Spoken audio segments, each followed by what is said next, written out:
Bonjour à tous, alors aujourd'hui on se retrouve dans une nouvelle vidéo après de longues semaines d'absence. Si vous voulez voir pourquoi j'ai été absente aussi longtemps, n'hésitez pas à appuyer sur le petit i, vous verrez la vidéo qui explique le pourquoi du comment. Mais bon, aujourd'hui on se retrouve dans une nouvelle vidéo où je vais vous parler de mon changement de vie, de mon nouveau projet de vie, si on peut appeler ça comme ça. Je cherche mes mots.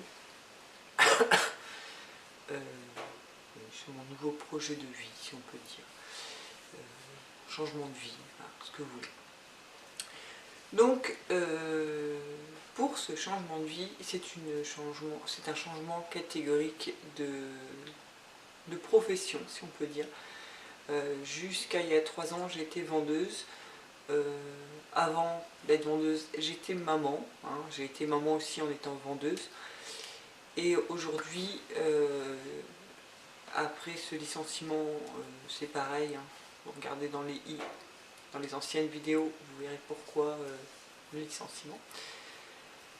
Mais voilà, un nouveau projet de vie, un nouvel avenir, de nouveaux espoirs. Voilà ce qui nous attend dans les prochains mois, les prochaines années. Donc, comment vous expliquer ? Pour les gens qui me connaissent bien, donc les personnes de ma famille, mes amis proches, enfin les gens qui me connaissent vraiment bien, savent que j'ai toujours été attirée par les enfants, les bébés et les enfants même un peu plus grands. À vrai dire, pour moi, chaque enfant est intéressant à tous les niveaux, que ce soit le bébé, l'enfant premier âge, l'enfant deuxième âge, le pré-ado, l'ado, même l'enfant adulte. Et j'ai jamais passé le pas. Alors c'est pas que j'ai pas passé le pas, c'est que pour moi c'était pas encore le bon moment. Je vais m'expliquer pourquoi. J'ai toujours voulu travailler avec des enfants. Ce rêve d'être assistante maternelle, je l'ai depuis que je dois avoir 18 ans. Sauf que je voulais d'abord avoir mes propres enfants. Et pour ceux qui me connaissent bien, j'ai eu 3 enfants très rapprochés, c'est-à-dire qu'à l'heure actuelle, mon fils aîné a 21 ans, mon fils cadet a 20 ans et ma fille a 18 ans. Voilà, donc mes 3 premiers étaient vraiment très rapprochés. Mon petit dernier est arrivé 7 ans plus tard, donc il est beaucoup plus jeune que les 3 autres, mais il est rentré dans une phase de sa vie où il a beaucoup moins besoin de maman, parce qu'il est rentré au collège, qu'il n'a plus besoin de moi pour l'amener à l'école parce qu'il y va en car, et qu'il revient de l'école en car, et qu'il mange au self, chose qu'il ne faisait pas encore l'année dernière quand il était en CM2, puisque c'est moi qui l'amenais à l'école. Je venais le chercher à midi, manger avec moi le midi, je le ramenais à 13 h, et j'allais le rechercher à 16 h 30. Donc c'est une période de ma vie où c'était le moment propice pour pouvoir faire cette fameuse demande d'agrément pour être assistante maternelle. Donc cet été, enfin l'été dernier, en 2017, j'ai fait ma demande au Conseil général du Loiret, où j'ai fait une demande pour être assistante maternelle en expliquant pourquoi je voulais devenir assistante maternelle.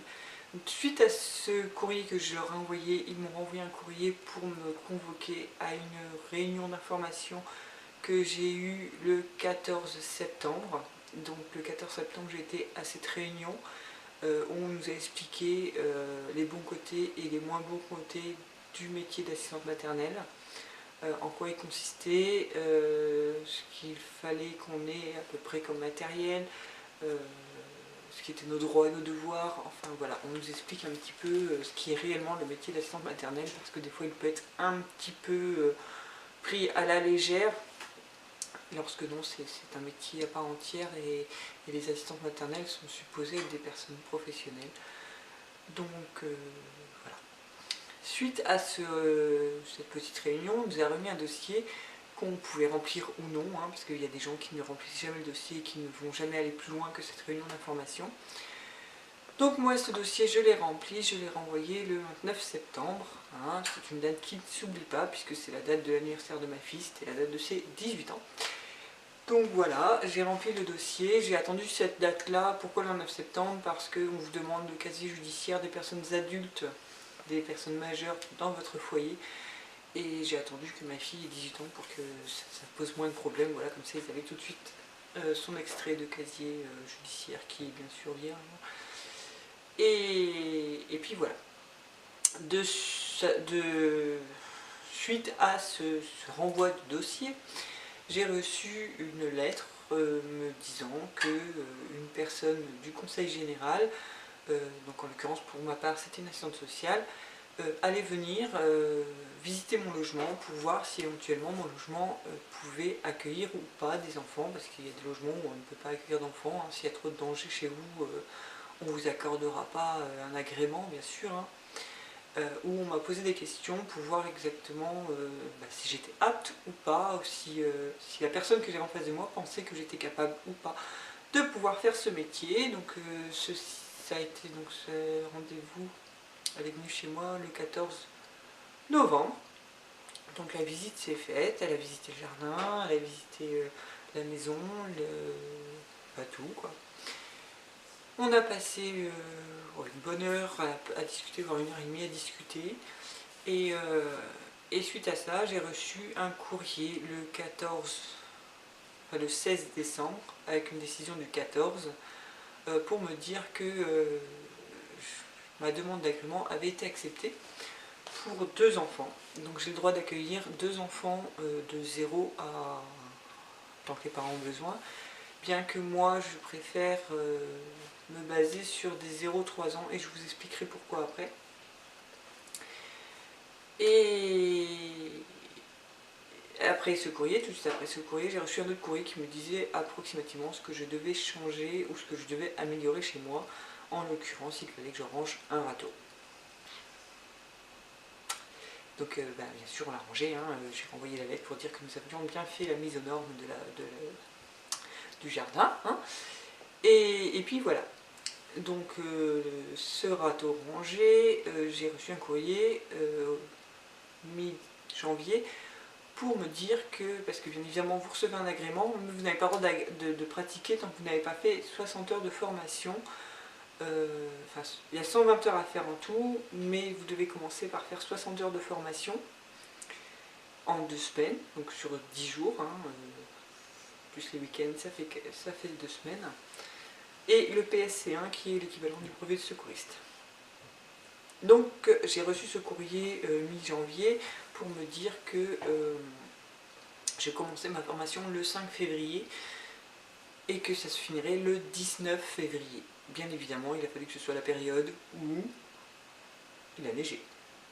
Je ne me serais jamais senti capable de conduire sous la neige en temps normal, mais là je peux vous dire que pour ça, pour cette formation, j'ai bravé toutes mes peurs et tous les jours j'ai été à cette formation sous la neige avec ma petite voiture. J'ai fait 50 km aller, 50 km retour tous les jours. Et j'en suis fière parce que bon, franchement, j'aurais jamais pensé pouvoir conduire sous la neige. Donc cette formation s'est parfaitement passée, c'était juste trop bien. Le groupe de 10 personnes qu'on était à faire la formation, les filles étaient juste super gentilles, on était un bon petit groupe. Les 4 formatrices étaient juste géniales, franchement rien à dire. On a passé vraiment 15 jours parfaits s'il n'y avait pas une neige, hein, mais bon, je pense que cette neige nous a aussi un petit peu rapprochés parce qu'on s'inquiétait les unes pour les autres et c'était juste un petit peu trop mignon à voir. Donc la formation s'est finie par la journée de PSC1 chez les pompiers. Pardonnez-nous, monsieur le pompier. Nous avons été très dissipés. Mais nous avons fait correctement les choses. Mais on a beaucoup rigolé et c'est vrai que la journée était très longue. Elle a été très compliquée émotionnellement parce qu'on aborde des sujets quand même qui sont assez compliqués. Mais franchement, ça a été aussi une journée qui a été juste grandiose. Franchement, il ne manquait qu'une à l'appel parce qu'elle avait autre chose à faire de plus important, de vraiment plus important. Et on aurait aimé qu'elle soit avec nous, mais malheureusement, elle avait des choses plus importantes à faire. Et franchement, j'en garderai un très bon souvenir de cette semaine, de ces 15 jours de formation. Donc officiellement, depuis le 20 février 2018, je peux accueillir 2 petits bouts de chou à la maison. Bien évidemment, aujourd'hui nous sommes le 5 mars et j'ai pas encore trouvé de parents employeurs, si on peut dire, parce que ça se fait pas comme ça en claquant des doigts. Il faut que je sois mis sur les listes du RAM, sauf que la personne qui s'occupe du RAM de mon secteur est en congé maternité. Et oui, il faut bien qu'il y ait des femmes qui fassent des bébés si nous voulons avoir du travail, nous, assistantes maternelles. Donc, elle revient mi-mai. Donc, pour le moment, je ne sais pas si je suis mise sur les listes du RAM. C'est un petit peu compliqué, mais ça va se résoudre. Et puis voilà. Donc, ce choix de changement de métier, c'est pas vraiment un changement de métier parce que j'ai toujours adoré les enfants et j'ai toujours aimé les enfants. Pour moi c'était une évidence. En plus de pouvoir travailler chez moi, c'est encore mieux parce que ça me permet de rester chez moi. J'aime bien être chez moi. Donc voilà. J'aime bien pouvoir voir mes enfants parce que pendant 13 ans j'ai pas beaucoup vu mes enfants, j'ai pas beaucoup vu mon mari non plus. Donc le fait de travailler de chez moi, de faire quelque chose que j'aime, c'est beaucoup mieux que d'aller tous les jours dans un magasin où vous n'avez pas envie d'aller. Là, moi je vois comme ça. Et j'ai attendu tout ce temps-là parce que c'était pas le bon moment, parce que j'estimais qu'il fallait d'abord m'occuper de mes enfants, d'abord les élever et après éventuellement pouvoir aider les autres à élever les leurs. Et aujourd'hui c'est chose faite. Donc je pense qu'on va continuer avec plusieurs vidéos sur plusieurs méthodes, sur des sujets qui abordent autour des enfants, des bébés, pour la simple et bonne raison, pourquoi je fais une annonce sur ma chaîne YouTube. C'est tout simplement parce que si vous connaissez un petit peu ma chaîne YouTube, vous avez pu constater qu'elle évolue, que je change, je peux passer de la cuisine aux loisirs créatifs, que je fais aussi de temps en temps des vlogs avec mon fils, on fait des défis. Ça c'est surtout en été, je pense qu'on reprendra ça cet été quand il fera meilleur, parce que faire des défis dans la maison, voilà. Mais donc il y a des périodes aussi où il n'a pas envie de faire de vidéos avec sa maman, donc je respecte tout à fait. Des périodes où il a envie, et puis c'est pas une obligation. Donc quand il me dit maman est-ce que tu veux bien faire une vidéo, j'ai envie de faire un défi, on le fait. S'il n'a pas envie, je le force pas, hein. C'est pas quelque chose d'obligatoire, hein. Loin de là. Et après on avait fait aussi des vidéos sur la rentrée scolaire parce que c'était du moment et ils avaient envie de partager un petit peu ça avec vous, surtout que Yanis rentrait en 6ème, donc il avait un peu envie de partager sa rentrée au collège avec nos amis de la communauté Tipouine Création. Et puis voilà, on continuera sûrement aussi les tutos de loisirs créatifs, faut pas se leurrer, je suis mordue du loisir créatif, donc je continuerai. Je continuerai aussi de faire certaines recettes de cuisine, mais il va s'ajouter à tout ça des petites vidéos sur les enfants. Donc je pense qu'on va commencer déjà par très prochainement une vidéo sur les mobiles Montessori. Et je vous expliquerai un petit peu, si vous voulez, qui est Maria Montessori. On passera aussi sûrement sur les bouteilles sensorielles, que ce soit visuel ou auditif. On parlera aussi des jeux, quel jeu, à quel âge, pourquoi, et on parlera aussi pourquoi on a tendance à trop stimuler nos enfants et à trop leur donner d'informations que leur petit cerveau ne peuvent pas traiter, parce que bien évidemment si on vous donne trop de choses d'un coup, vous ne pouvez pas les traiter, le cerveau il bug. Donc voilà, le danger des écrans, les bébés secoués. Je vais essayer d'aborder avec vous plusieurs sujets qui sont peut-être parfois des sujets délicats. Peut-être aussi, si vous le souhaitez, aborder le sujet de la convention collective des assistantes maternelles, des modes de paie, des contrats, de comment payer son assistante maternelle, les congés payés, enfin, des choses qui sont assez... que j'ai pu constater en fin de compte que beaucoup d'assistantes maternelles, surtout certaines qui pratiquent depuis très longtemps et qui ne sont pas très à jour dans leur formation, qui ne font pas des formations continues, parce que soit on a 120 heures de formation à faire pour être assistante maternelle, mais il y a aussi des formations continues qui sont au bon vouloir de l'assistante maternelle. Hein. Si elle ne veut pas se former, elle ne le fait pas. Moi je trouve ça quand même assez enrichissant de continuer à se former au fur et à mesure des années, parce qu'il y a des choses qui changent. Et j'ai pu constater que certaines assistantes maternelles, pas forcément par... comment dire, pas forcément par méchanceté ou par essayer d'escroquer ou ne connaissaient pas forcément bien les calculs ou n'appliquaient pas forcément bien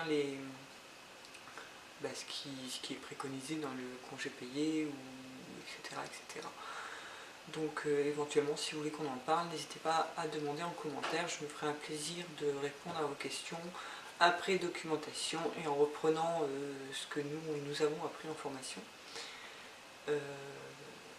Et puis voilà, n'hésitez pas non plus à poser des questions sur les jeux, sur l'éducation, sur comment faire ceci ou cela.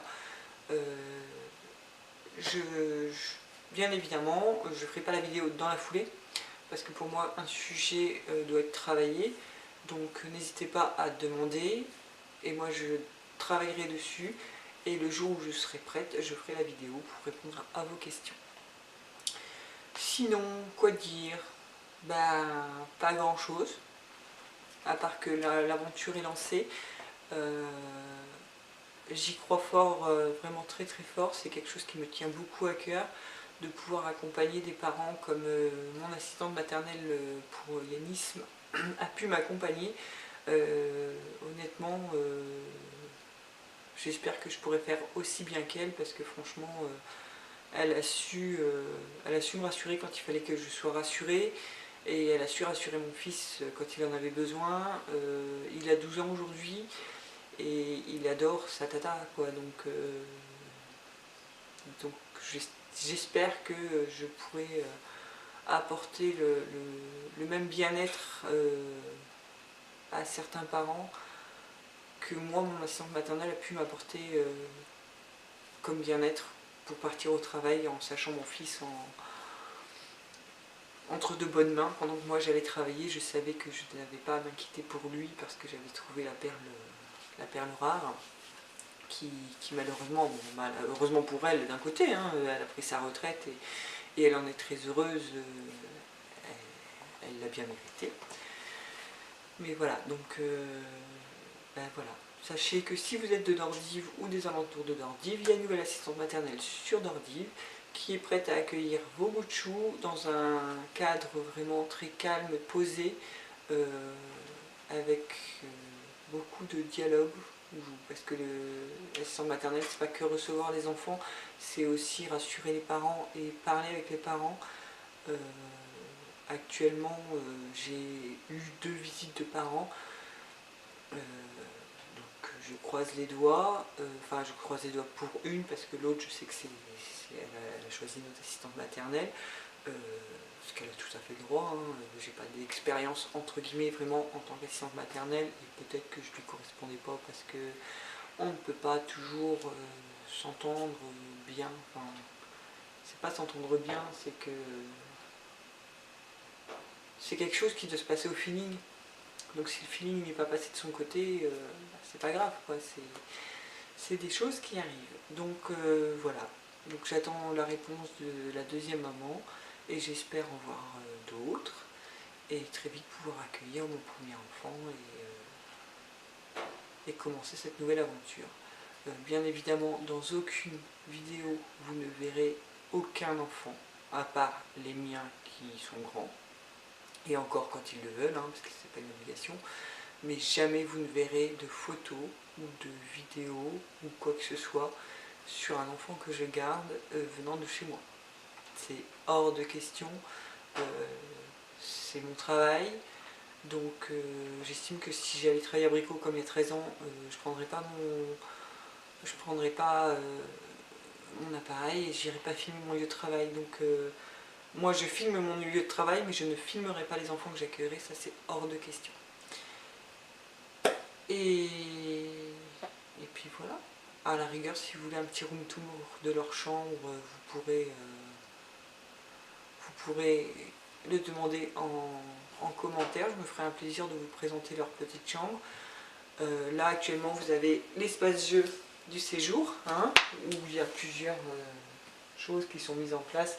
Et on en discutera, que ce soit du transvasement, la peinture, et hop, de la pâte à modeler, de choses bizarroïdes comme ça aussi, et surtout des petites bouteilles comme ça qui les éclatent les enfants, et bien sûr des jeux un petit peu plus modernes qui ne sont pas ceux qui les attirent le plus, et ça sera sûrement le sujet d'une vidéo. Je pourrais aussi vous faire une vidéo sur la façon que moi je vois l'accueil d'un enfant, comment je compte les accueillir et comment je compte m'en occuper. Et puis ben voilà, hein. Et pourquoi, voilà, pourquoi je vous ferai sûrement une vidéo plus tard sur pourquoi j'ai fait le choix, enfin je fais le choix de vouloir accueillir des enfants de 0 à 3 ans et pas plus, hein. Ça sera une vidéo un peu plus courte que je ferai un peu plus tard, parce que si je rajoute ça à ça va faire beaucoup. Et puis ben voilà, donc je crois que j'ai fait le tour. J'espère que cette vidéo vous aura pas pris la tête, j'espère que vous serez restés jusqu'au bout. N'hésitez pas à mettre des petits pouces bleus vers le haut pour m'encourager dans mon nouveau projet de vie. Autant dire que j'ai besoin de soutien moral. Pas pour ce que ça, mais on n'est qu'au mois de mars, mais l'année est vraiment déjà très compliquée pour moi sur mon plan personnel. Donc je sais que je peux compter sur vous pour du soutien. Et on va croiser les doigts ensemble pour que de jolies petites têtes blondes arrivent prochainement chez Mademoiselle Tipoun. Hein, bon, ben moi je vous fais des très gros bisous. Je vous dis à très bientôt et faites plein de gros bisous à vos petits loups. Bye bye.